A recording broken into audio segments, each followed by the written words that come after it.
Student. तो आज हम एक नया टॉपिक पढ़ने जा रहे हैं जो है ट्रांजिस्टर का स्थायित्व गुणांक क्या होते हैं। तो इसको मैंने क्वेश्चन के रूप में लिखा है। ये पिछले सालों की कुछ परीक्षा में पूछा गया है, बार बार पूछा जाता है, इम्पोर्टेंट टॉपिक है। ट्रांजिस्टर के विभिन्न स्थायित्व गुणांकों को परिभाषित करो।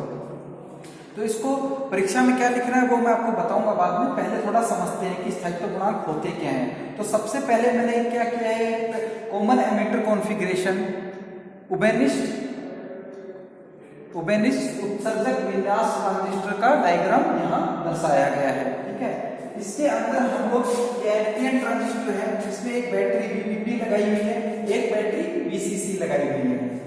ठीक है बच्चों, तो अगर मैं इसके निवेश के ऊपर, निवेश जो परिपथ है यहाँ पर अगर मैं किरचॉफ का वोल्टेज लूप लगाऊं तो मैं क्या लिख सकता हूँ। देखिए यहाँ से मेरी धारा जा रही है IB, तो IB into RB plus VBE voltage drop किसके बीच में, बेस तथा एमीटर के बीच में VBE। फिर इधर से आता हूं तो बैटरी का,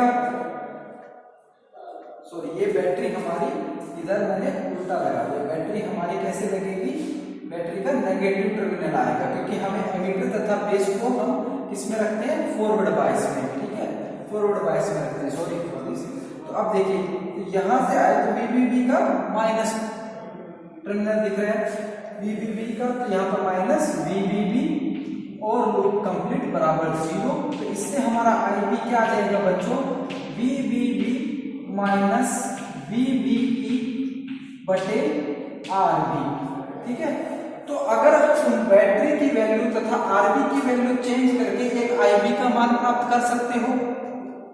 ठीक है, और हमें पता है जब हम पढ़ते हैं तो बीटा बराबर क्या होता है, IC बटे IB। ये होता है हमारा धारा लाभ। इससे हम निकाले IC बराबर क्या होता है, बीटा IB। अभी परीक्षा के लिए ये सब नहीं करना है, मैं बताऊंगा क्या करना है, इसको समझना जरूरी है, इसलिए मैं ये सब लिख रहा हूँ। तो देखो यहाँ एक इक्वेशन ये इक्वेशन 2, ये इक्वेशन सब परीक्षा में आपको नहीं लिखना है इस क्वेश्चन के लिए, पर इस क्वेश्चन का बेसिक समझने के लिए हमें इनकी आवश्यकता पड़ेगी। अब अगर मैं इसके निर्गत पर एक लूप लगाऊं तो मैं क्या लिख सकता हूं, इसी प्रकार से अगर मैं लगाऊंगा तो मेरा आएगा VCC minus ICRC minus VCE बराबर 0। और यहां से मुझे मिल जाएगा VCE बराबर VCC माइनस ICRC। ठीक है, इन इक्वेशन से, इसको भी इस इक्वेशन से अगर मैं बोलूं बच्चों, जब IC हमारी 0 है, IC का मान 0 हो तो VCE का मान क्या आएगा मेरा, VCC। कब है, जब IC तुम्हारा 0 हो। तो ये एक पॉइंट बना। जब तुम्हारा VCE 0 हो, जब VCE क्या हो, 0 हो, तब तुम्हारी धारा IC का मान क्या आएगा, IC बराबर हो जाएगा VCC बटे RC। ये एक पॉइंट बना। इन दो पॉइंट से अगर मैं एक लाइन खींचूं तो ये जो हमारी लोड लाइन कहलाती है। इसके डिटेल में मैं नहीं जा रहा हूं, लोड लाइन कैसे, मैं थोड़ा जस्ट ऊपर से लेके तुमको यहां तक ला रहा हूं। तो ये लोड लाइन मैंने खींच दी। जब ये लोड लाइन इन अभिलक्षण वक्रों को जहां जहां प्रतिच्छेदित करती है, यहाँ कट कर रही है, यहाँ इंटरसेक्ट कर रही है, यहाँ कर रही है, यहाँ कर रही है, यहाँ कर रही है, तो ये सारे बिंदु क्या कहलाते हैं, प्रचालन बिंदु कहलाते हैं। अब हमें पता है इस निर्गम अभिलक्षण वक्र के 3 क्षेत्र होते हैं। पहला होता है कट ऑफ रीजन, अंतक क्षेत्र। दूसरा होता है तुम्हारा एक्टिव रीजन, सक्रिय क्षेत्र। और तीसरा इधर जो होता है वो होता है हमारा इस तरफ का सैचुरेशन रीजन, संतृप्त क्षेत्र। तीसरा कौन सा होता है, संतृप्त क्षेत्र। ठीक है, तो अब इन बिंदुओं को हम बोलते हैं प्रचालन बिंदु। इन बिंदुओं में से हम उस बिंदु को चुनाव करते हैं ट्रांजिस्टर को उपयोग लाने के लिए जो इसके मध्य में स्थित हो। तो मध्य में स्थित हो उसका चुनाव करते हैं। क्यों, क्योंकि बच्चों अगर ये यहाँ वाले को अगर वो ऑपरेट कराने के लिए चुन लेंगे तो ये जब धारा IB के मान में कुछ फ्लक्चुएशन हुआ या IC के मान में कुछ फ्लक्चुएशन हुआ तो ये सैचुरेशन रीजन में चला जाएगा। और सैचुरेशन रीजन में तुम देखो, सैचुरेशन रीजन में ये जो धारा IC है वो VCE पर निर्भर कर रही है। जैसे जैसे VCE बढ़ा रहे हो तुम्हारी धारा बढ़ती है, परंतु सक्रिय क्षेत्र में धारा IC VCE पर निर्भर नहीं करती है, वो किस पर निर्भर करती है, वैल्यू IB पर निर्भर करती है। इसीलिए इसमें निरूपण रहित हमारा प्रवर्धन होता है।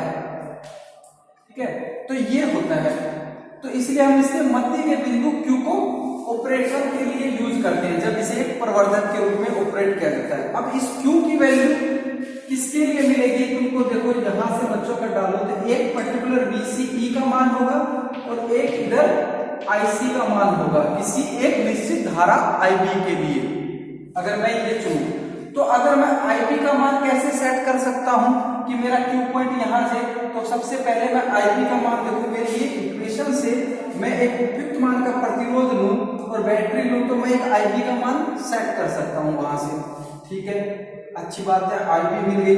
IB से मैं यहां वैल्यू रखूं समीकरण 2 में, तो मैं IC को प्राप्त कर सकता हूं, तो मुझे IC का मान मिल गया यहां पर।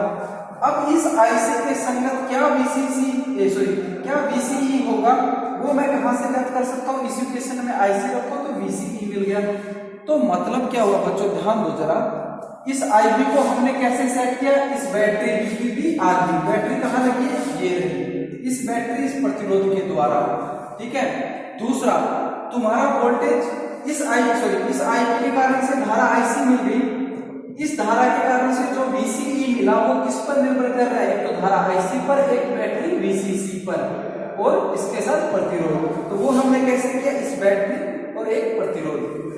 तो मतलब क्या हुआ मेरा इतना सब करने का कि ये Q पॉइंट हमारा किस पर निर्भर करता है, इन दो बैटरी तथा प्रतिरोध के द्वारा हम एक Q पॉइंट को यहाँ पर डिसाइड कर लेते हैं। ठीक है, और बोल सकते हैं कि ये हमारा Q पॉइंट धारा IC पर निर्भर करता है। तो इसका मतलब ये अगर धारा IC में किसी भी प्रकार से परिवर्तन हो जाए, मतलब धारा IC में किसी भी प्रकार से परिवर्तन हो जाए तो ये Q पॉइंट हमारा इस बिंदु से मूव कर जाएगा, इस बिंदु से प्रतिस्थापित हो जाएगा। ठीक है, इस बिंदु से प्रतिस्थापित होना हमें आवश्यक नहीं है। क्यों आवश्यक नहीं है, अगर मान लो बच्चों किसी ने Q पॉइंट यहाँ पर लिया, किसी बैटरी वोल्टेज VB तथा VC के लिए मान लो Q पॉइंट यहाँ आया और धारा में परिवर्तन हुआ, तो ये Q पॉइंट इस सैचुरेशन पे चला जाएगा, तो वहां पर हमारा प्रवर्धन नहीं हो पाएगा। जैसा कि आप मेरा थोड़ा डिटेल के लिए से पीछे का जो लेक्चर है बाइसीकरण उसको देखिए, वहां मैंने इसको थोड़ा डिटेल से समझाया है। तो इसलिए हमें Q पॉइंट यहीं पे चाहिए।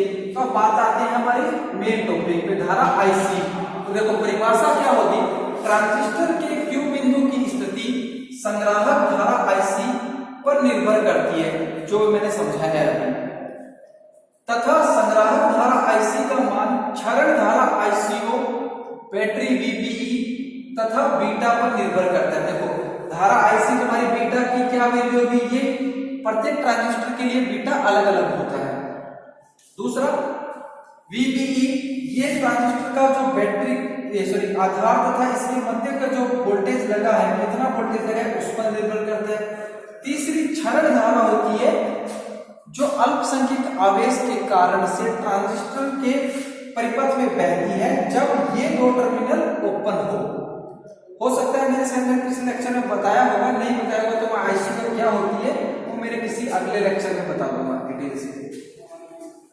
निर्भर करती है इनमें से, इन तीनों में से कोई एक परिवर्तन हो जाए तो Q की स्थिति परिवर्तित हो जाएगी। क्यों, देखो ICO पर निर्भर कर रही है तुम्हारी IC, अगर इन तीनों में से कोई बदल जाए तो IC बदल जाएगी और IC के बदलने से Q बिंदु बदल जाएगा।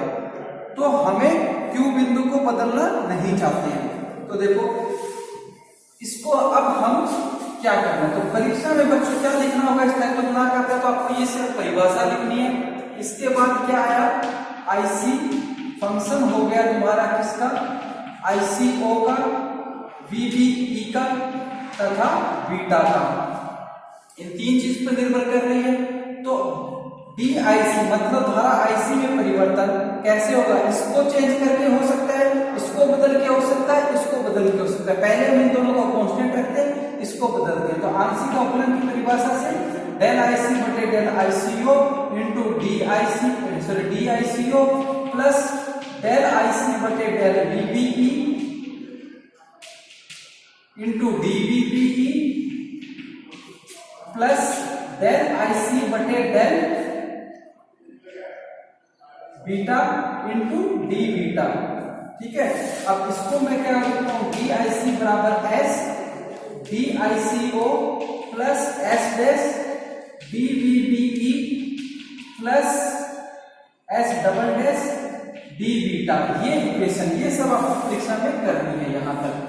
तो यहां पर एस क्या माना मैंने, ये तो एस क्या है तुम्हारा, डेल IC बटे डेल ICO जब क्या कांस्टेंट हो, VBE तथा बीटा नियत हो। इसी प्रकार एस डबल डैश क्या हो गया, डेल IC बटे डेल VBE जब तुम्हारा ICO तथा बीटा नियत हो। और अगला एक और क्या माना हमने, एस डबल, सॉरी यहां पे एस सिंगल डॉट था, ये सिंगल डॉट था, एस डबल डॉट क्या माना, डेल IC बटे डेल बीटा जब तुम्हारा ICO तथा VBE नियत हो। ठीक है, ये तीनों ही क्या कहलाते हैं, ट्रांजिस्टर के स्थायित्व गुणांक कहलाते हैं। तो इनकी परिभाषा कैसे लिखोगे, इसके आगे बोल के बता देता हूं, आप लोग कैसे लिखोगे जरा लिखो। ये संग्राहक धारा IC का क्षरण धारा ICO के सापेक्ष परिवर्तन की दर जब VBE तथा बीटा नियत हो, ट्रांजिस्टर का स्थायित्व गुणांक S कहलाती है। ठीक है, दूसरी परिभाषा कैसे लिखोगे, संग्राहक धारा IC का विभव VBE के सापेक्ष परिवर्तन की दर जब क्षरण धारा तथा बीटा नियत हो को ट्रांजिस्टर का स्थायित्व गुणांक S डैश कहते हैं। ऐसे तीसरी परिभाषा क्या हो जाएगी, संग्राहक धारा IC का बीटा के सापेक्ष परिवर्तन की दर जब ICO तथा VBE नियत हो को ट्रांजिस्टर का स्थायित्व गुणांक S डबल डैश कहते हैं। इसमें से इंपॉर्टेंट सबसे ये वाला है, ये वाला सबसे बड़ा इंपॉर्टेंट है क्योंकि ये टेम्परेचर का बहुत ज्यादा सेंसिटिव है। इसके बारे में हम अगले लेक्चर में पढ़ेंगे। ये इसको कारण से कैसे क्यू बिंदु चेंज हो जाता है तथा इसको रोकने का तरीका क्या है, बायसीकरण के क्या क्या मेथड है, फिक्स बायस आदि के बारे में हम अगले लेक्चर में चर्चा करेंगे। धन्यवाद, थैंक यू। अच्छा लगे तो लाइक कीजिए और हो सके तो अपने दोस्तों में शेयर कीजिए। Thank you very much.